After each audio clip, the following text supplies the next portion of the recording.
I'm Gabrielle Pantera, and I am here with Jason Silva of Brain Game on NatGeo.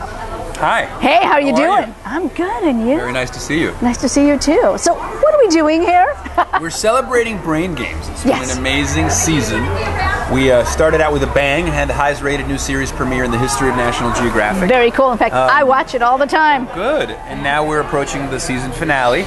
And so we're just celebrating. We're doing another season in the fall. So Oh, fantastic. Exciting times. And, you know, we're celebrating the shortcomings in the way your brain perceives reality.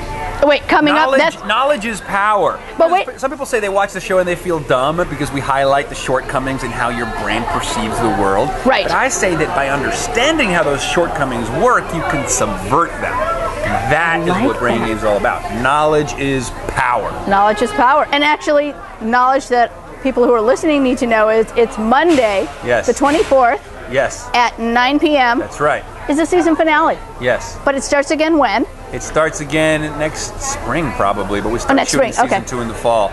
But look, we'll be doing plenty of reruns in between now and then. You can never get enough of these Brain Games. Sometimes you got to play them 2, 3, 4, 5 times. So Until you get what it is. Yes. Yes, I know. Some of them are very tricky. You're like, no, I know that's right. And other ones you go, I got it.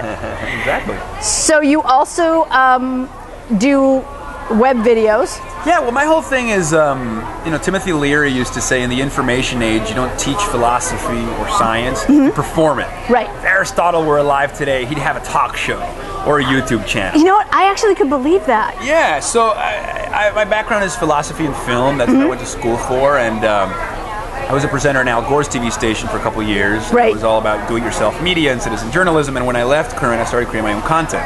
So I started doing a series of mashup short films on the web that I call Shots of Philosophical Espresso. And they look at the ways in which we use technology to help us subvert and transcend our limitations.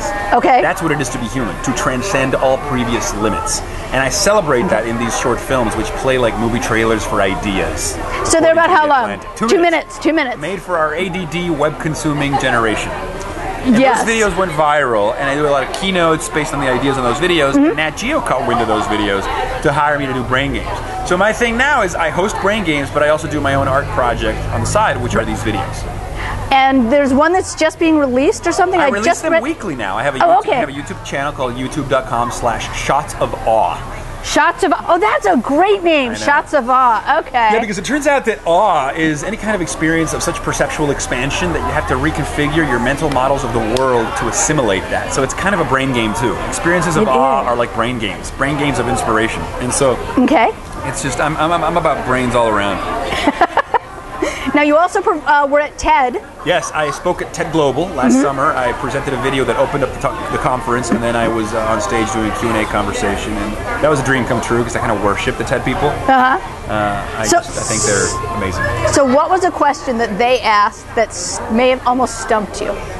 Well, I don't get stumped that easily because I love thinking on my feet, but the first thing they asked me is, what did I have for breakfast? Not what you were thinking about at all. So energizing, apparently. Right. You know, they like that video is so crazy, and by the end of my radical openness video, I go wow. I end with wow, like I wowed myself, I pulled myself into a state of wonder. Yeah, but I get a lot of energy just from novelty, so I always seek out new experiences, new ideas, new people, new surroundings to elicit a kind of aliveness. Everything I can do to like occasion like an epiphany. I live for inspiring moments. I'm just addicted to inspiration. I can't deal with the banal. That's my problem. That's my hedonic adaptation issue, you know? Anything that's always around becomes invisible. That's true, though. But here's a question for you. Okay. What on Brain Game did you not do because either it was too controversial or too boring? Well, I wanted to do a Brain Games episode on altered states of consciousness, which we didn't do this season. But I think if we're studying the brain, we need to study mankind's relationship with psychotropic substances, which mankind has been exploring the perimeters of his consciousness for 10,000 years in many, many different contexts. And I think that would be a fascinating episode, particularly now with the turning of the page with attitudes towards marijuana in this country and full legalization. I would be really interested in looking at Brain Games, marijuana, and creativity. That would be very controversial, but also very That would be very controversial. A lot of my heroes swear by the creative effects of marijuana, so I would like to explore that, like Carl Sagan did. I was going to say, do you want to list some of your heroes? Carl Sagan, Bill Maher, you know, there's just too many.